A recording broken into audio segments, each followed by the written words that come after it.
Olá, povo de Deus, aqui estamos nós com mais um vídeo no canal e este vídeo hoje eu vou te dar dicas nele de como ser mais organizado e de colocar em prática de uma vez por todas as dicas que eu te dei sobre organização no nosso último vídeo, então vem com a gente.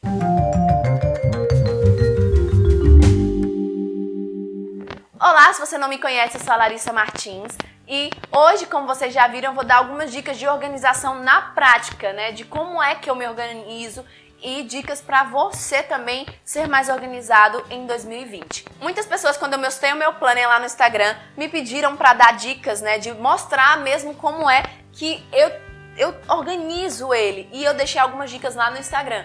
Se você não me segue, o link do meu Instagram tá aqui embaixo, então vão lá conhecer, tá? A primeira dica que eu tenho pra te dar é, se você não tem tanta grana assim, porque a minha ideia de personalizar o meu planner foi porque eu vou casar agora em 2020, então nós estamos em épocas de reter custos desnecessários, né? Desnecessário entre aspas, mas a diminuir os nossos custos. Então, eu não tinha grana suficiente para comprar um planner católico já todo personalizado para mim, que suprisse todas as minhas necessidades.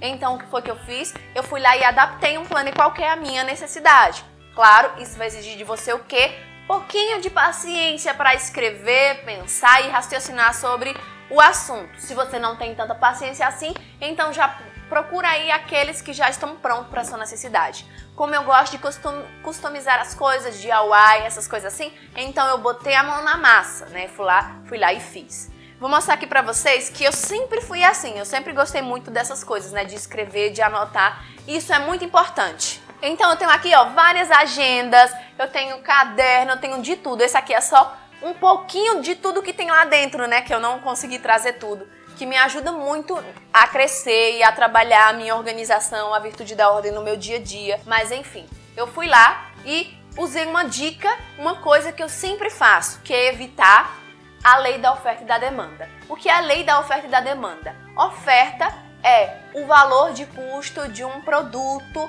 quando ele está em alta e a demanda é a quantidade da procura desse produto. Ou seja, por exemplo, quando se aproxima o tempo frio, o que é que acontece? As pessoas começam a ir em busca de roupas de frio. E, na maioria dos casos, as lojas que um determinado produto delas está em uma busca muito crescente, né? Muitas pessoas estão em busca desse produto.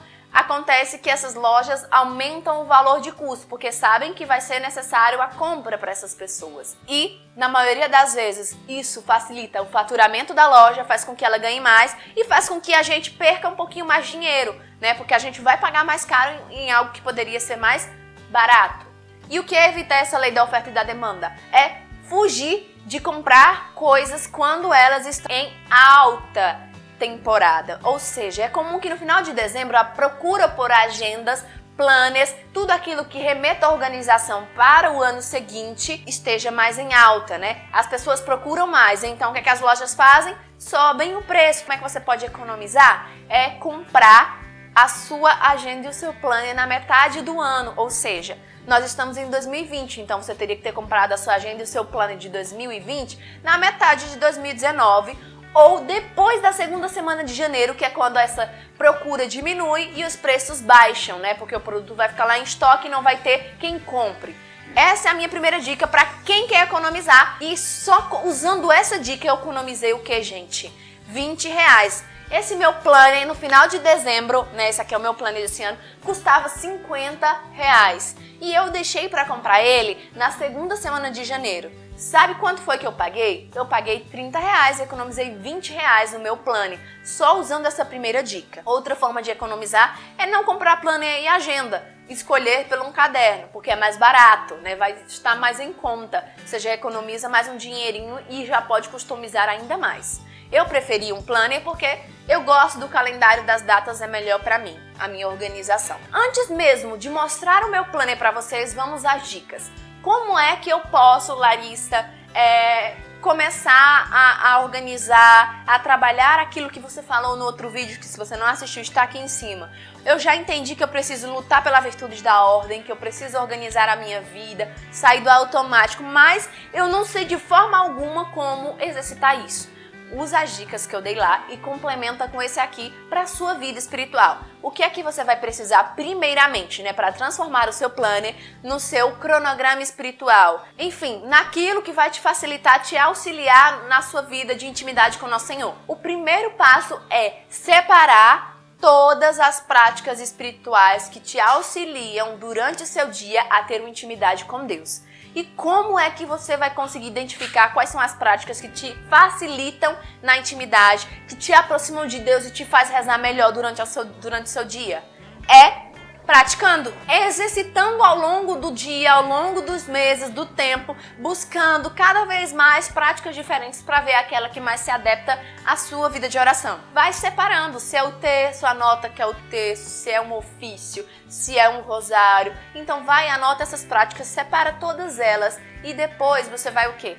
Vai organizar durante o dia quais são os horários que você tem disponível, né, durante o seu dia para fazer esses momentos de oração. Eu, pela manhã, gosto de acordar cedo, né? Então o que é que eu faço? Eu acordo todos os dias cedo e tomo meu café, me arrumo e vou antes do trabalho para a igreja. Eu gosto de fazer o meu momento de oração da manhã na igreja, né? Já que eu trabalho perto de uma igreja. Então, eu separo todas as minhas orações para fazer lá. Separa durante o dia horários que você consiga cumprir, não horários aí mirabolantes que você quer jogar e que vai acabar não cumprindo. Você precisa ser realista. Separa horários que vão te ajudar a rezar, horários que vão te ajudar a trabalhar isso, tá? Antes de tudo, qual é o meu objetivo final de organizar o meu plano e a minha vida espiritual? É buscar no meu dia, cada dia mais, estar mais íntimo de nosso Senhor. A organização, a luta pela vida espiritual, pela intimidade, é um chamado à intimidade com Jesus. E vamos lá para o meu plano. O que foi que eu fiz? Eu peguei, né? Nós temos o calendário litúrgico.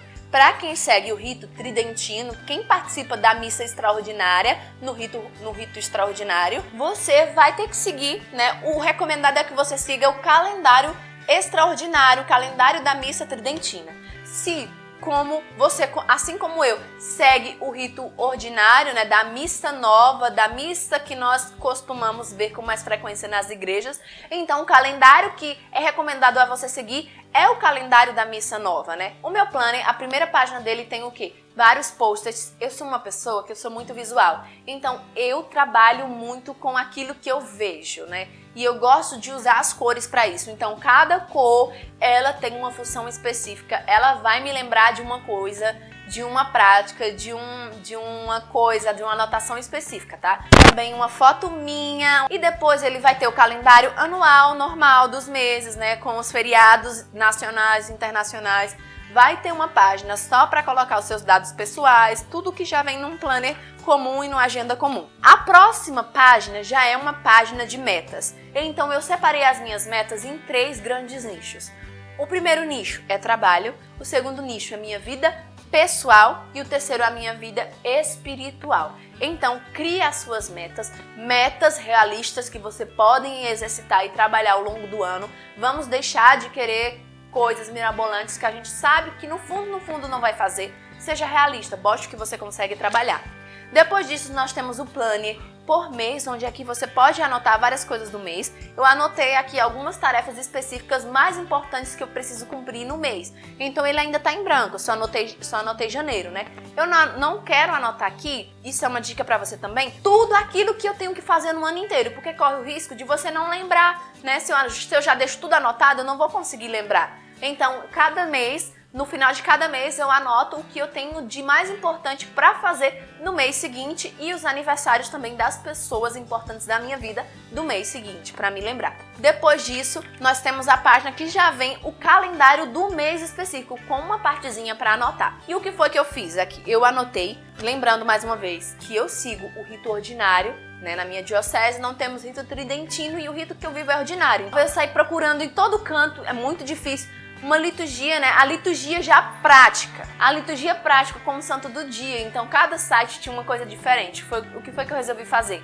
Eu peguei um diário espiritual que eu tinha aqui antigo do Instituto Hesed e lá nele tem todos os santos do dia. Então, o que foi que eu fiz? Eu transcrevi o calendário que tinha lá para o meu diário, né? Para o meu planner deste ano. Aí o que foi que eu fiz? Nesse meu planner, eu anotei o santo de cada dia e não só isso. Eu peguei e anotei todas as solenidades e as festas de cada mês e também os dias de preceito. Então eu já sei aqui quais são os dias de solenidade que eu tenho que cumprir, os dias de festa da igreja, as festas maiores, e os dias de preceito. Para quê? Para que eu me lembre que dia de preceito é dia de ir à Santa Missa e coisas desse tipo. E o que foi que eu decidi fazer nessa parte do planner aqui? Anotar as minhas práticas espirituais. Então você vai ver aí. Então no mês o que foi que eu fiz? Eu anotei os dias que eu vou à missa. Nós sabemos que todo domingo, enquanto igreja, é dia de preceito. Então todo domingo nós devemos ir à missa. Mas, além disso, eu me dispus a ir na semana em alguns dias para a missa. Então, tá anotado os dias que eu vou à missa, as minhas práticas de oração do terço diário, a minha oração noturna que eu devo fazer. Enfim, eu anotei isso, né? E ao lado tem uma partezinha para você botar observações, anotações. E eu coloquei na parte de baixo as minhas leituras do mês, as metas de leituras que eu tenho para fazer neste mês. E no outro ladinho eu coloquei as práticas que eu quero exercer e aquilo que eu quero combater no mês. Por exemplo, eu quero combater a desordem da gula, da ira, da preguiça, e eu anotei essas práticas, né? E em seguida nós já temos o planner diário para a gente fazer as nossas anotações. Como foi que eu dividi já aqui nessa parte? Vocês estão vendo aí na imagem, eu dividi o dia em três grandes tópicos. O primeiro é a combater. Então no tópico a combater, eu vou colocar todas as desordens que naquele dia eu desejo combater, com base o quê? Na minha análise do dia anterior, do que eu não fui boa, do que eu não consegui viver. E do lado eu vou colocar a virtude que eu quero exercitar naquele dia, a virtude que eu não pratiquei no dia anterior, a virtude que eu sinto que eu tenho mais necessidade de trabalhar. Então eu coloco aqui na minha análise noturna, lá quando eu vou fazer o meu exame de consciência, eu já anoto o que eu quero praticar no dia seguinte, que na minha análise eu sinto que é necessário. E aqui do lado tem as minhas tarefas pessoais e profissionais que eu devo fazer. E na outra página eu dividi ela ao longo da semana para colocar como foi o meu dia. Então, quando eu vou fazer o meu exame de consciência à noite, antes de dormir, fazer a análise do meu dia, do que eu fiz, do que eu deveria ter feito, do que eu não fiz, eu vou anotar aqui como foi o meu dia. O que foi que eu falhei, por que eu falhei, o que me faltou, no que eu desenvolvi, no que eu ainda preciso trabalhar, né? E assim sucessivamente, em cada semana, foi como eu decidi organizar o meu plano. Quando eu me planejo, quando eu me programo, eu aproveito o meu dia melhor e eu consigo ter um maior domínio daquilo que é necessário, e eu vou praticando também outras virtudes, como a virtude da temperança, né, que é equilibrar as minhas ações em cada dia, né? Mas sempre confiando que Deus, na sua infinita misericórdia, na sua infinita providência, por mais que a gente se organize e planeje, Ele sempre nos dará situações a mais, situações novas, situações que Ele acha que são necessárias para nós. Façamos tudo o que está ao nosso alcance, mas se as coisas fogem do nosso controle, não vamos entrar numa ansiedade, num desespero, porque deveria ter acontecido do nosso jeito. Não, mas é um convite de Deus para que a gente abra mão daquilo que é as nossas seguranças, para que Ele seja a nossa segurança. É Deus nos dizendo que por mais que a gente planeje e sonhe, o sonho dele sempre será melhor do que o nosso, né? E uma coisa que é muito interessante você adotar também no seu planner, no seu planejamento semanal, é um tempinho do seu dia para fazer o quê? Para estudar o catecismo da igreja, porque no catecismo está toda a base da nossa fé. Se nós queremos crescer em intimidade com Deus, nós devemos crescer também no nosso estudo daquilo que é a doutrina da fé que Cristo deixou para nós, tá? Então é isso, eu espero que essas dicas te ajudem. E se você colocar elas em prática, marca a gente lá no Instagram, me marca, @Larissa Martins com 2 N's, tá bom? Tá aqui embaixo o link do meu Instagram, pra que a gente veja, pra que eu possa ver você lá botando as dicas em prática, tá? E deixa aqui também outras dicas que você tenha que talvez sejam diferentes dessa pra ajudar os nossos irmãos. Se inscreve no canal se ainda não é inscrito, compartilha esse vídeo e deixa o seu like, tá? Fiquem com Deus. Até o próximo vídeo. Paz e misericórdia.